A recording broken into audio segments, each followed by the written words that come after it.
morning. So today I'm going to make something sweet, a little sweet treat. The weather in the UK at the moment, it's still warm, but it's really overcast and quite foggy, so it feels like I need a bit of a treat day with a cup of tea later. One of my favorite websites is thebigmansworld.com. I'll put a link in the description below. He has amazing recipes, everything really healthy, and you don't feel like you're missing out. I would highly recommend if you are on like a weight loss journey to at least give yourself those sweet treats, but just see what you can supplement it with.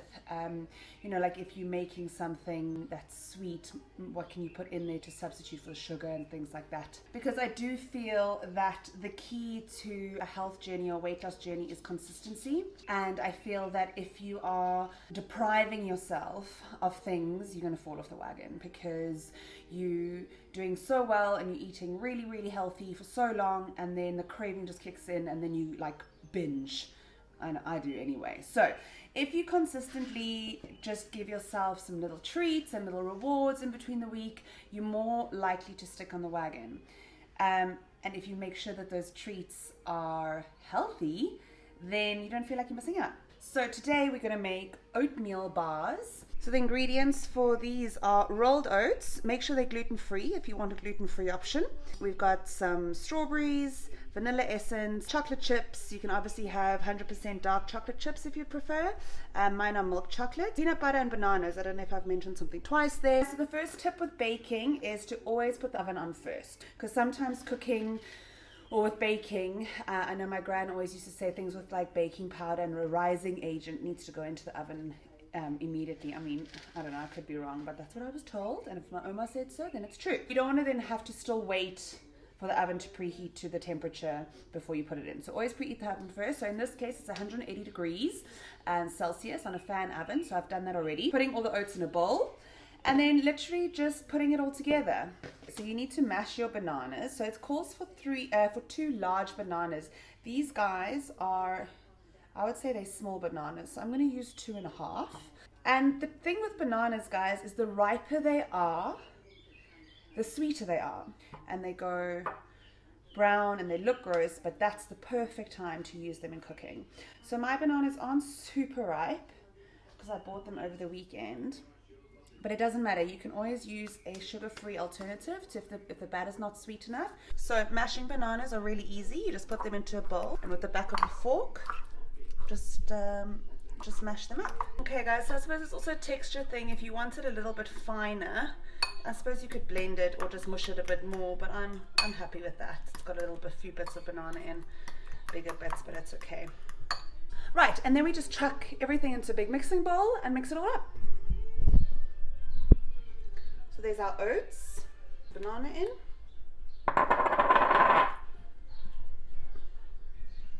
Peanut butter.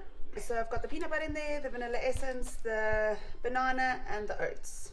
So now we're going to mix it all together, and then afterwards, once it's all mixed and combined, then we're going to put in our chocolate chips and our strawberries, just so they don't get too mushed up. The trick as well, or not the trick, but to keep it as healthy as possible, make sure you use a natural peanut butter or any nut butter. Make sure it's not like a generic shop bought, you know, with lots of extra added sugar, because that defeats our purpose. Okay, another thing with 100% natural peanut butters is that they're often quite thick, so you need to mix your batter really well and make sure all the oat flakes are coated evenly, and everything is combined properly. That's all looking pretty good. Everything's combined and it's quite nice and things almost like a dough. Yummy. Chocolate chips and the strawberries. You can also do raspberries or blueberries or anything you'd like, really. Make sure that they're fresh, and then just gently fold that all in so it's also distributed pretty evenly, because you don't want some pieces with loads of strawberries and other pieces with none.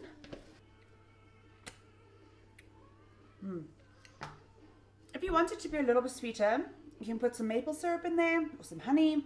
All of those options can be sugar-free, not the honey obviously, but you can get a sugar-free maple syrup, which is okay to keep things really light or low in calories.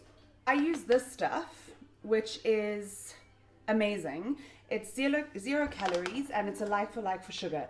So pretty much a tablespoon of sugar, a tablespoon of this, and it doesn't have that funny taste in it that some of the sweetness sometimes have. So I would highly recommend this erythritol.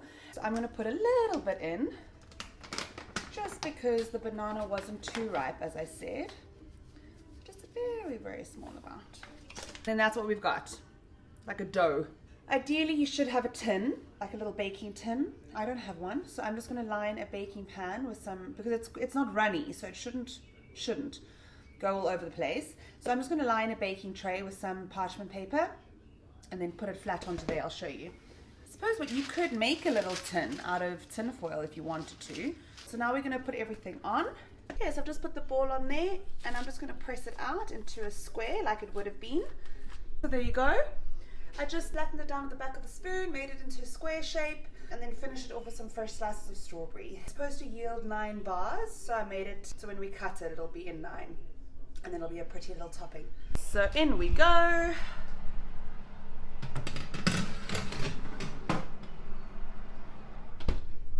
And there it's going to sit for about 20-25 minutes.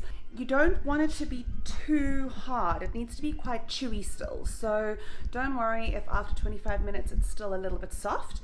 So yeah, I'll check back at you in 25 minutes. Guys, just a tip with your oats, make sure that they're whole rolled oats, not instant oats. I mean, if you don't have anything else, then you can use instant oats, not the end of the world. But if you use the whole rolled oats, it's better for texture. So you don't want your bars to be too mushy. So guys, it seems that I didn't video me taking our goodness out of the oven. But here we go, this is what they look like. So as soon as they start getting a nice and brown around the edges, you take them out and then cut them accordingly. I hope you enjoy, let me know how it goes, and please hit the like button, subscribe and share if you enjoyed it. Ciao!